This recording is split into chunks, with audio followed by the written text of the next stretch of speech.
so that's pretty much everything I want to talk about in terms of updates for what I have planned. So let's see, you're 6 minutes in, and let's go and start talking about this. So this game is called Revolver. I actually made it for a competition for Real Touch GML more than a year ago. I originally made this, I think, to test out GameMaker HTML5 back when that was a thing. And it didn't come out very well because GameMaker HTML5 was never really finished, and it was always in the sort of clunky beta stage. So for that reason, I decided to remake it in Java as a way for me to practice making games in Java, which I'm going to show you the code in a second, and you'll see that there's quite a few similarities to GameMaker, but just got to sort of get over the hump of learning the syntax, and then it's still a little more tedious making it in Java, but for the most part, it's still a little more tedious making it in Java, but for a lot of it, like the design aspect of it, it's very similar to GameMaker. So, right now it's unfinished. This right here is the end. When you get to it, it flashes. It's supposed to flash once, but now it's flashing twice, and then you're at the end. But there's supposed to be a wall right here. Like I said, I don't have it finished, and you won't be able to break down that wall until you beat the game, or more until you can get the item to break it, basically. And the game starts off with these blocks. This section is finished, so you have to sort of navigate through this little puzzle, and you have to navigate through this puzzle, and then this part, get past the arrows, and then you get the shield here. I haven't coded that yet. It's not because I'm not able to. I think I could do it, but I've been kind of putting it off, and it's and like I said, I'm busy. So then you continue out the rest of the level, and I got the whole map set up, but I need to get to work on adding a bunch of stuff to it. So some things that I'm proud of with it are the blood splatter. So when I have blood splatter, it not only keeps keeps track of all the blood from previous deaths, but if they go on top of each other, they blend, which I had to manually go through every pixel and grab all the darker colors, and I'm really proud of how that turned out. Another thing I'm proud of is that ending thing. Looks so much cooler than I had in the GameMaker version. I used polar equations to make them rotate on top of each other like that, and they're in different phases to make it a circular thing. So I'm proud of that one. And what else am I proud of? I got the edge of this lava to look transparent. That was a lot of work. That was tricky. Let's see what else. You notice the walls are changing colors. I'm pretty proud of how that effect's turning out. And I managed to get this effect to work nicely with the invisible walls. I use this in a lot of my games in a GameMaker. Let's see, my English shooter game, I use this trick. I'm sure I use it in a bunch of others, but I can't think of any at the moment. And this went out a lot easier than I expected. So most of these things, most people probably won't even notice, but these are the things I'm proud of when I play this. Okay, so that's the game. Now let's I guess take a look at the code. I've never done Java game development tutorials, so this should be new for you guys, unless you've done Java. If you've just been following my tutorials, you probably only know GameMaker or maybe some basic Java. So let's see, we have here the driver class. Okay. Let's see, it may not look that big now, but over here it says 413 lines. That's because I have everything enclosed right now, so you can't see everything. This is the driver class. In GameMaker you don't have to worry about this kind of stuff, but in Java you have one class which will take care of everything. It'll add everything to the rooms in the beginning. It'll set up creating all your objects and keep tracks of everything, and whenever you want to repaint stuff, this is the class that will repaint everything, and it'll give commands over to all the other classes. This is kind of important. So let's see, Java stuff. These are a bunch of variables that you set up in the beginning. Okay. Here I have a bunch of methods, which if you know what they are, if you've learned Java, if you don't know what they are from Java, then you can think of as events. They're not exactly as events, but they're kind of the same. So here I have the start method, which can be thought of the same as the creation event. So, like I said, this is the driver class in charge of all other classes. So the creation event, this thing basically creates, initializes all the other objects. So a lot of this code would be in the creation event of the other objects. So here I loaded in some audio. The arrows you saw over there are created right here. Here's the XY coordinates where the arrows need to be. I have a lot of walls in the environment. I had the tessellation stuff that was changing colors. Those are set up right here. And this block of code, I create them all. So these are like a bunch of nested loops to set them all up in a grid. They actually read through this image, and let's see, wherever it's a black one, a black pixel, it'll create one of those color changing tessellation things. And here the gray ones are the ones that will turn invisible if you walk close to them. I talk about those in a second. So this first section will set up all those tessellations, and then I do the invisible tessellations. And then another step, like, I don't know if you noticed it, but like in the block pushing puzzle, these form the walls.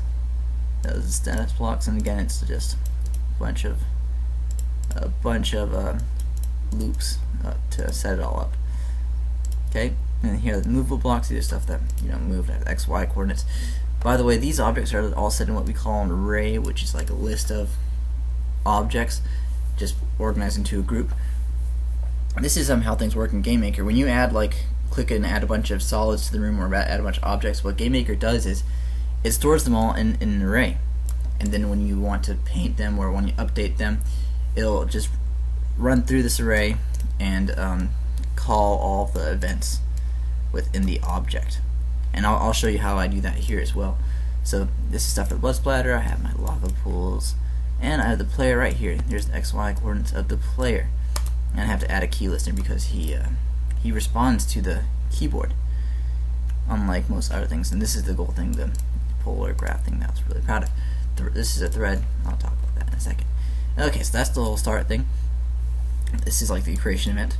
And over here I have the run method, which can be thought of as like the step event. And yeah, so this is the main driver class step event. So first up at the while true, this creates an infinite loop. Usually, if you know anything about programming, you'll know that usually when you call an infinite loop, it will crash the program, but here it doesn't crash the program, it will just go on infinitely.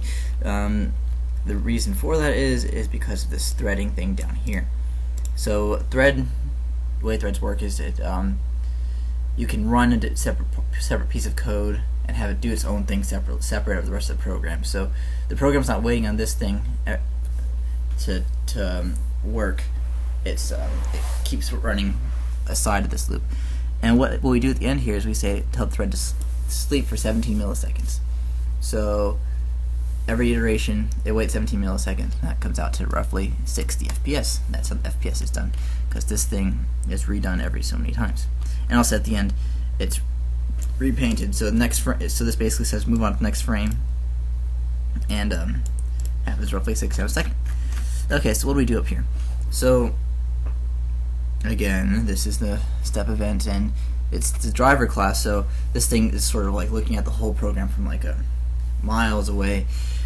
So what I'm basically doing here is I go through all the tessellation blocks, I have them update so they can change colors and that sort of thing. Go through all the invisible blocks, I have them update so they can check the distance from the player and see if they need to turn invisible and that sort of thing. The goal needs to update, and I basically go through all of my objects and update them. Nice thing about having them arrays is I can set this for loop and loop through all of the objects, and I can do it in 2 lines rather than like 6 or 7. Efficient programming techniques that are really nice. Here it updates the player. I'll be going into the player in a second to show you some of that stuff. Actually, I guess I'll do it right now. So here when I say p.update, I'm saying call the update method inside the player. Here I'm inside the player. Here's the update method. So that's what's called over there. I'm talking really fast, I'm sorry. So here's the player, and here we have the keyboard reactions, and I'll just go ahead and talk about the update method.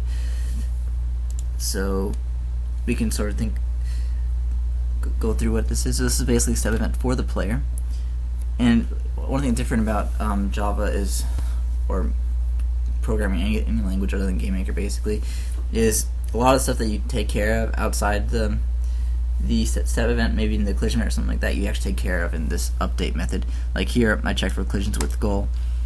Here I go through checking all the speed, you know, making sure the acceleration works, checking all that.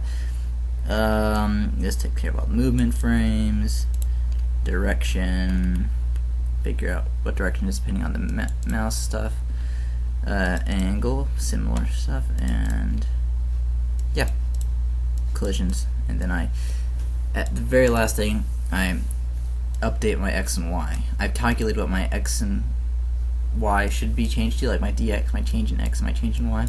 I've been calculating that throughout the whole thing. And then that bottom line, this is what I want to happen with my X and Y. Okay, another fundamental thing, so we've gone through the creation event, or the equivalent of the creation event. Over here at the start, we got the step event.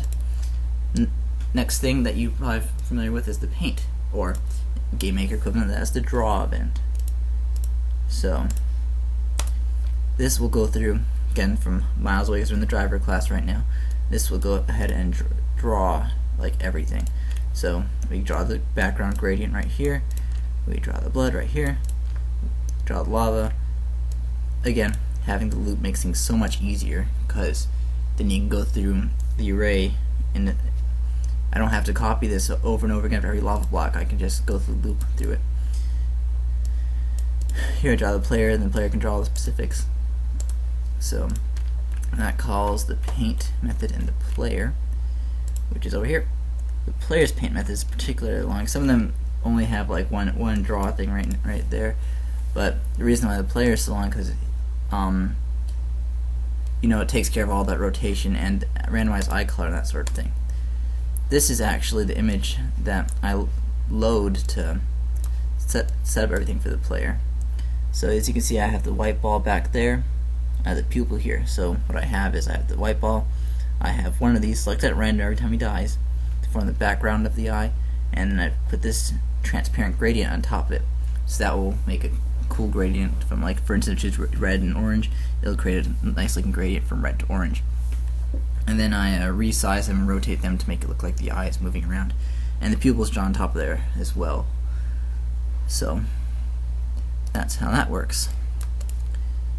So that's basically everything I want to talk about in this video. Might be a little bit sloppy yet because I'm just sort of ranting on talking about this, and it's late, 2 in the morning now. But I hope you found it interesting. I hope you're excited as I am about all the new stuff I'm going to be doing. Let's see, let me know what tutorials you're interested in. I told you I'm thinking about doing MATLAB and you know, web programming stuff. Let me know if you're interested about that. Let's see, the contest, I'm probably going to end up thinking up the theme myself, but if you guys tell me a theme and I think to myself that's a really cool theme, I'll do it. So throw out your ideas for the theme. Maybe, who knows, maybe I'll select it. So that's everything. I'll talk to you guys next time.